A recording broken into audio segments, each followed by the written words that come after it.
தம்பி சொல்லுங்க மாமா. ரொம்ப நல்ல சோஃபா வாங்கியிருக்கீங்க. எவ்வளோ பாச்சு?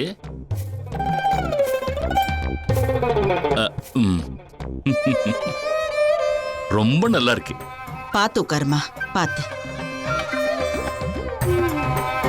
வாங்க வாங்க உட்காருங்க. உட்காருங்க விக்ரம்.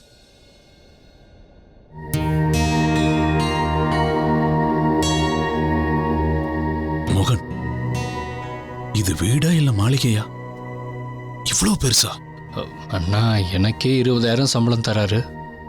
இப்போ 30,000 ஆக்க போறாராம். 30,000? ஏ மோகன், எனக்கும் இங்க ஏதாவது வேலை இருந்தா பாரு. அப்போ புடவை கடையை நான் பார்த்துக்கிட்டா? நீங்க புடவை கடையை மட்டும் பார்த்துக்கிட்டா போதும், வேலை எல்லாம் உங்களுக்கு செட் ஆகாது. நன்றிமா.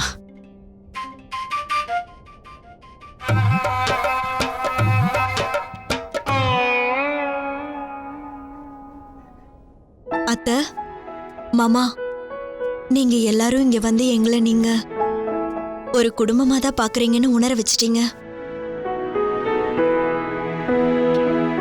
நீங்க வந்ததை நினைச்சா எனக்கு உண்மையிலேயே ரொம்ப சந்தோஷமா இருக்கு.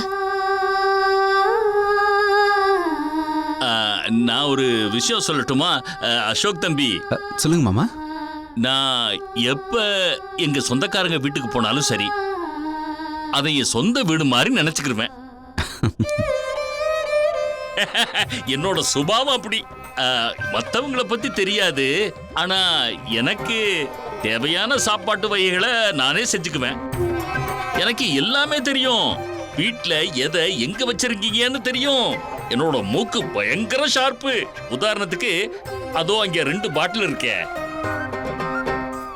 அதுல இடது பக்கம் இருக்கிற பாட்டில்ல நெல்லிக்காய் ஜூஸ் இருக்கு.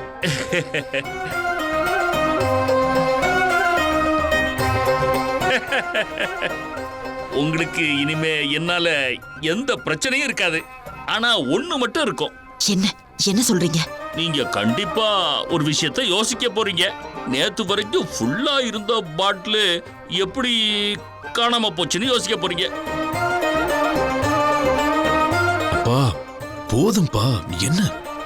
ஐயோ, எல்லாரும் முன்னாடி இவர் ஏன் இப்படி மானத்தை வாங்கிட்டு இருக்காரு?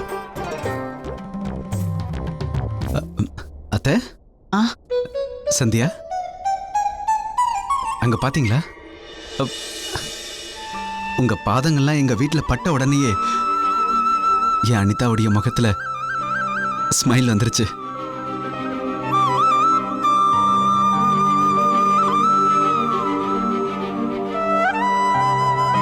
வாழ்த்துக்கள் சந்தியா. எனக்கு நல்லா தெரியும், நீ சின்ன வயசுல இருந்து இப்ப வரைக்கும் எல்லாரை விட ரொம்ப வித்தியாசமா இருக்கணும்னு நினைப்ப. ஆனா இதுலயும் அதை காட்டுவேன்னு நினைக்கல. ஒரு குழந்தைக்குல ஒரே நேரத்துல 2 குழந்தைக்கு நான் அத்தையாக்க போற. என்ன அண்ணி, ஏன் இப்ப நீங்க என் காலை வாரி விடுறீங்க? அட, நான் ஒன்னும் உன் காலை வாரலப்பா. இன்னைக்கு எனக்கு என்னமோ இந்த சந்தோஷத்தை கொண்டாட ஒரு சின்ன பார்ட்டி வைக்கலான்னு தோணுது. 2 வகையான இனிப்பு செய்யலாமா? 1 சாப்பிட்டா 1 ஃப்ரீ. நல்லதுதான். மைசூர் பாக் பண்ணிடுமா, சாப்பிட்டு ரொம்ப நாளாச்சு.